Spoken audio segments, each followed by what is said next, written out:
Bob Naiman.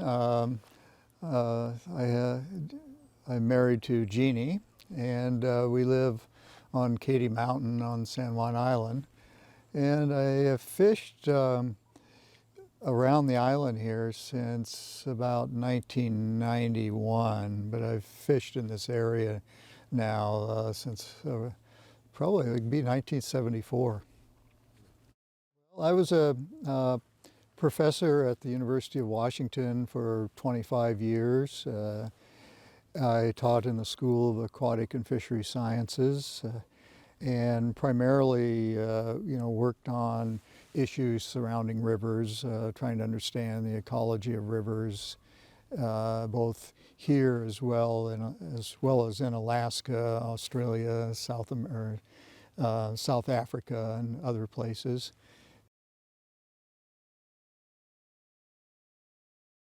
Over the years that I've been in this area, it is certainly not nearly as vibrant as it once was. A lot of the islands, of course, had small streams coming off of them. And you look at places like Vancouver Island, where they still have, large rivers and so on.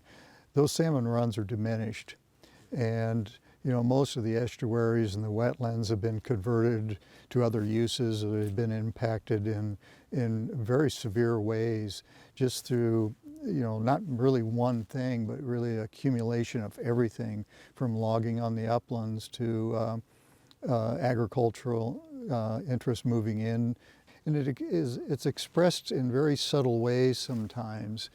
For example, like the Fraser River, just having an increase in temperature of just a few degrees is enough to really change the microbial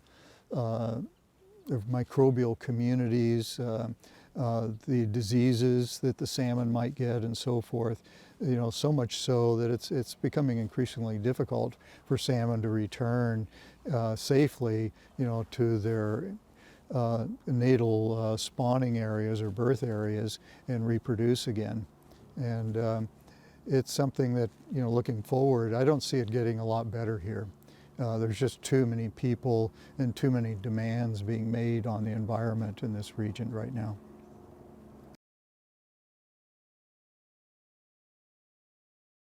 For the last 10, 12, 15 years, I've been heavily involved in restoration actions on the Columbia River, where we spend each year hundreds of millions of dollars trying to restore habitat in the Columbia, primarily for salmon. And we look in other regions throughout Puget Sound, as well as in British Columbia, Strait of Georgia. And yes, there are lots of restoration actions taking place, and they do have some benefit, but in my opinion, all it's doing is slowing the trends down. They're not reversing the trends in any significant way. And I hate to say that, because there's so many good people that are working so hard on restoration, but it seems like oftentimes it's a feel-good action rather than being able to actually do much, because the restoration actions are so small on the landscape. The interactions between recreational fishermen, like myself, and the killer whales has changed dramatically over the years.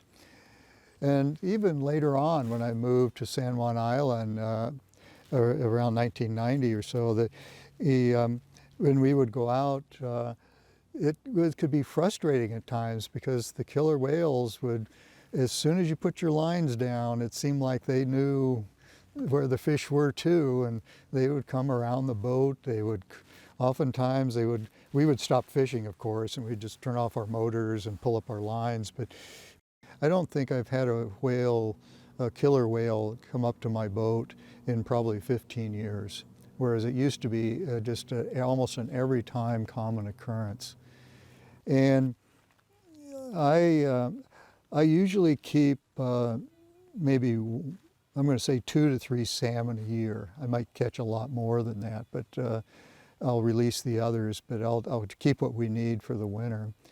And if I'm lucky enough, usually most years I can get a few that are in the 20 to maybe early or low 30 pound range.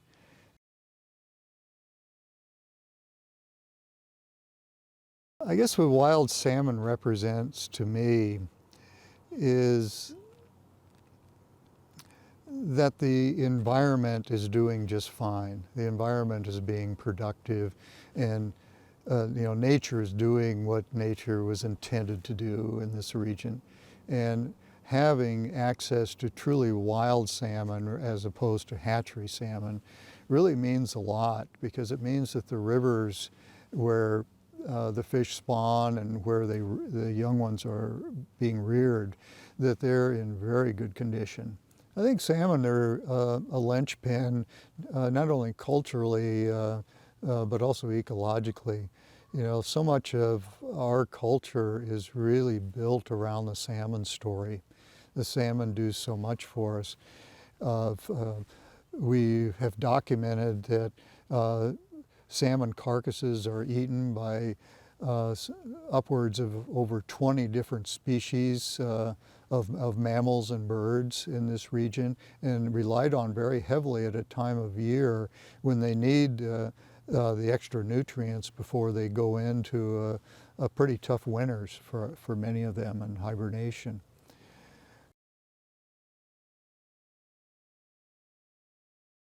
I think it's absolutely vital that people have an understanding of the natural world around them, and they learn how to live within that world.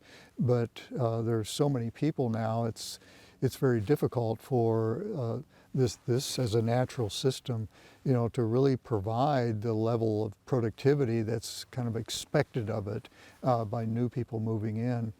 And also new people moving into an area, they've developed their environmental ethics, their behaviors, their expectations, and so forth in other areas, in other regions many times.